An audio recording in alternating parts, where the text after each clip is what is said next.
जय राधे जय राधे राधे राधे श्री राधे।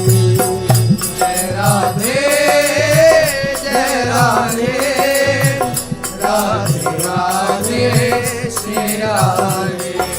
ये श्री वृंदावन धाम है। श्री वृंदावन धाम की महिमा का वर्णन करते हुए श्रीपाद प्रबोधानंद जी महाराज कह रहे हैं, सदा राधिका कृष्ण कीलस्थली नाम विलीनाम तरो दिव्य शोभा विभाग।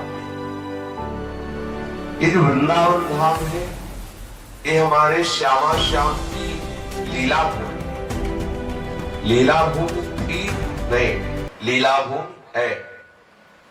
अभी इसी क्षण भी दिव्यतमधारी श्री श्यामा श्याम अद्भुत लीला विहार कर रहे हैं, यही इसी वृंदावन धाम में।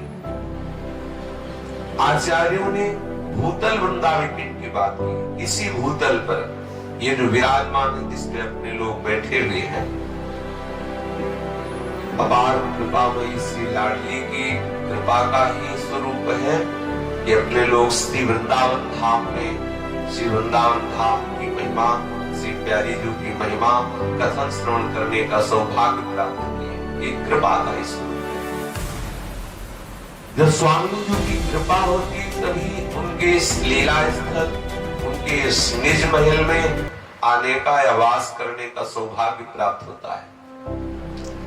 जो वृंदावन धाम में अपने जीवन को समर्पित करने का निश्चय कर लेता है, नित्य ब्रह्मलोक में विराजमान ब्रह्मा जी उसे नित्य नियम से प्रणाम करते हैं। वृंदावन धाम का वासी कैसा है इस विषय पर वार्ता नहीं है यहाँ।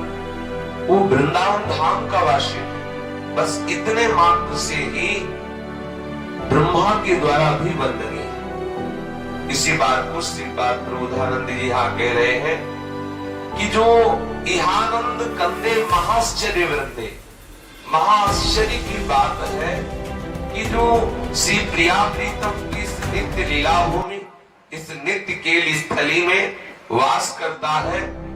वो महाश्चर्य की बात ये है कि यद्यपि वो समस्त अवगुणों से युक्त हो, साधन विहीन हो, चाहे क्रूर हो, संभाषण करने योग्य भी ना हो, छूने योग्य भी ना हो, ऐसा भी पुरुष हो और वृंदावन वासी हो, तो ये महाश्चर्य की बात है कि वो त्रिभुवन के द्वारा बंधनीय हो जाता है केवल वास मात्र से।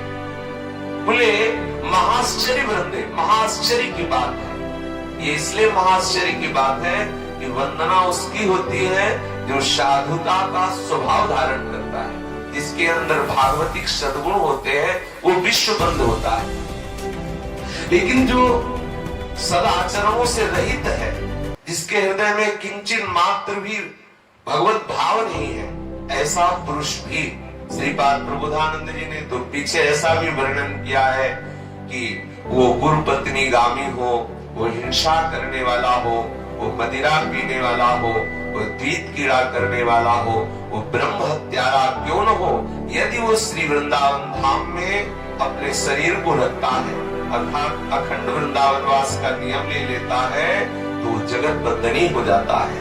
मैं उसे परम धार्मिक मानता हूँ श्रीपाद प्रबोधानंद जी के, क्योंकि ये धाम है प्रियालाल का नित्य रस केली का ये अद्भुत प्रधान स्थान है। जो प्रियालाल की महारसमयी केली है वो इसी स्थान वृंदावन में ही हो रही, और भी स्थानों में ब्रज में प्रियालाल ने रसमयी केली की, लेकिन ये प्रधान, ये निज महल है प्रियालाल का। जो इस वृंदावन धाम में रहता है वो विश्व वंदनीय हो जाता है केवल वास मात्र से। यदि महिमाएं सर्वणेंद्रिय तक पहुंचे तो इस पर विचार करें। विश्व वंदनीय होना कोई साधारण बात है? विश्व वंदनीय में विश्व में कौन कौन है? बड़े बड़े देवता लोकपाल विराजमान है, बड़े बड़े महात्मा विराजमान है, लेकिन ये धाम की महिमा है कि जो रज शिव शनकादि याचक, भगवान शिव शनकादि ब्रह्मादि जिस रज की याचना करते हैं, इस रज में यदि हमें वास करने को मिला है तो अहोभाग्य। और महाश्चर्य की बात, जो बिल्कुल सद्गुण विहीन हो तो भी वो विश्व वंदनीय हो जाता है। ये ध्यान रखना चाहिए हृदय में कि हमें वृंदावन धाम का वास मिला है। ये अगर ध्यान रखेंगे तो हृदय में बहुत जल्दी आह्लाद प्रकट हो जाएगा। जब कभी सहज में ऐसे स्फुरण होता है हृदय में कि हमें वृंदावन का वास मिला है, हम वृंदावन वासी हैं, तो एक विशेष आह्लाद होने लगता है। धीरे धीरे यदि देह भाव विस्मृत हो जाए और केवल धाम का चिंतन होने लगे, लीला चिंतन होने लगे, तो जो बात बड़ी बड़ी साधनाओं से नहीं बनती वो सहज में बन गई। अगर ये वृंदावन वासी वृंदावन धाम का चिंतन, प्रिया प्रीतम का चिंतन, उनकी लीलाओं का चिंतन करने लगे या होने लगे, तो समझ लो कि श्री स्वामी जी की विशुद्ध कृपा उसके ऊपर हो गई। अब उसका अंतिम जन्म है धाम का वास, और धाम का चिंतन, लीला का चिंतन यदि बन गया, अब उसका दोबारा मायाकृत आकर्षण से, बंधन से उसका जन्म होने वाला नहीं। ये बहुत महामहिमामय धाम है। ये जो वृंदावन धाम है, ये अद्भुत महिमामय धाम। अभी तक जो हमने सुना कि वृंदावन की रज को तो भगवान शिव भी चाहते हैं, ब्रह्मा जी भी चाहते हैं, और इस रज का लेपन करते हैं, रज की वंदना करते हैं। लेकिन एक महाआश्चर्य की बात ये बताई श्रीपाद प्रबोधानंद जी ने, कहा कि प्यारी जो अपने श्रीअंगों में इस रज को लगाती है, कदावा मदा घूर्णदा कर्ण नेत्रा कुली भूय वृंदावन स्त्री रसेन निजांगम मुदा कुंठये तत्र जोभिः प्रियाली सुविस्मापिनी भाति राधा निजांगम मुदा कुंठये तत्र जोभिः प्रियाली सुविस्मापिनी भाति राधा।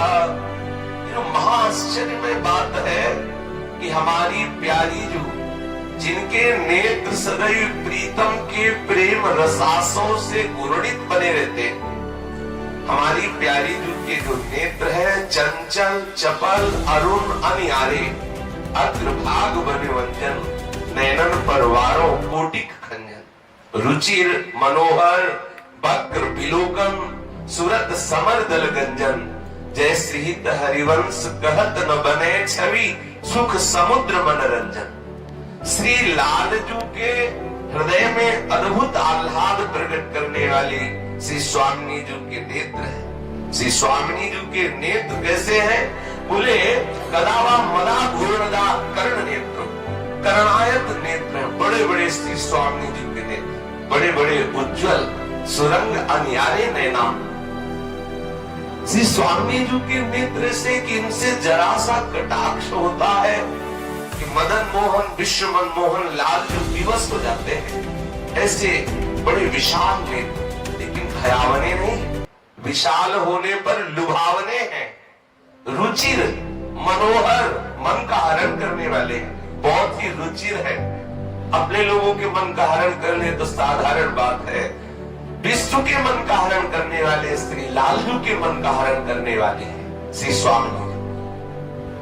बरबस लियो, जबरदस्ती श्री लालजू के चित्त का बलात् आकर्षण कर लेती। नागरता की रास किशोरी, नौ नागर कुल मौल सावरो, बरबस पियो चितय मुख मोरी।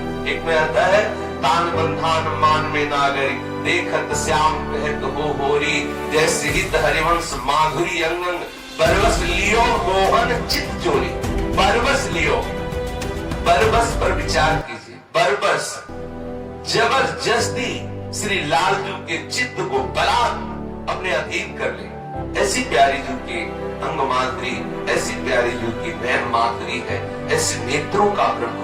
और वो नेत्र जैसे कोई आंसू पिए तो नेत्र उस आंसू की मादकता में घूमते हैं, अरुण होते हैं और वो घूमते हैं, घृणायत नेत्र। हमारी प्यारी जू के नेत्र लालजू के रूप रसाशव का पान किए हुए गर्व से भरे हुए और घूर्णित नेत्र है। जैसी